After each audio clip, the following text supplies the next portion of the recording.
Patungo sa langit, May 18.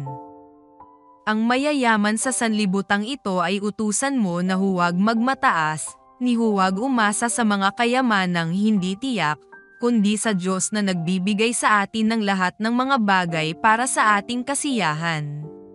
Dapat silang gumawa ng mabuti, maging mayaman sa mabubuting gawa, bukas ang palad at handang mamahagi. Unang Timoteo Kapitulo 6 versikulo 17, 18, na anyayahan ang bantog na si George W. Truett na kumain sa tahanan ng isang napakayamang tao. Pagkatapos ng kainan, dinala siya ng may-ari ng bahay sa lugar kung saan makikita nilang mabuti ang lugar sa paligid ng kanyang mansyon.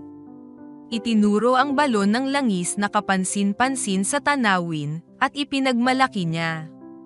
Hanggang sa naaabot ng paningin ng iyong mga mata, lahat ng iyan ay akin. Tumingin sa kabilang panig, kung nasaan ang namumukadkad niyang taniman ng trigo. Ang wika niya, lahat ng iyan ay akin.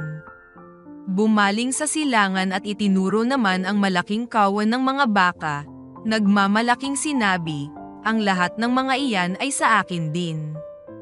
At pagkatapos, itinuro ang kanluran at sa magandang kagubatan at napabulalas siya. Iyan ay akin din, at huminto siya, inaasahang pupurihin siya ng pastor sa kanyang malaking tagumpay. Ipinatong ng pastor ang isang kamay sa balikat ng lalaki at itinuro ang langit ng kabilang kamay. Simpleng sinabi ni Pastor Truett, gaano kalaki ang iyong pag-aari sa direksyon iyan. Ibinaba ng lalaki ang kanyang ulo at nagtapat, hindi ko kailanman naisip iyan. Ang talata sa Bibliyang ating binasa ay pangaral ni Pablo sa bawat isa sa atin. Tutulong ito na maunawaan natin ang lunas sa pinsalang daladala ng mga ari-arian ay nakasalalay sa pagiging tapat sa Diyos at mapagkaloob sa iba. Kapag tapat tayo sa pag-iikapo at mga handog, at mapagbigay sa mga nangangailangan, ginagawa nating malinaw sa ating sarili na ang mga tinatangkilik ay hindi natin pagmamay-ari.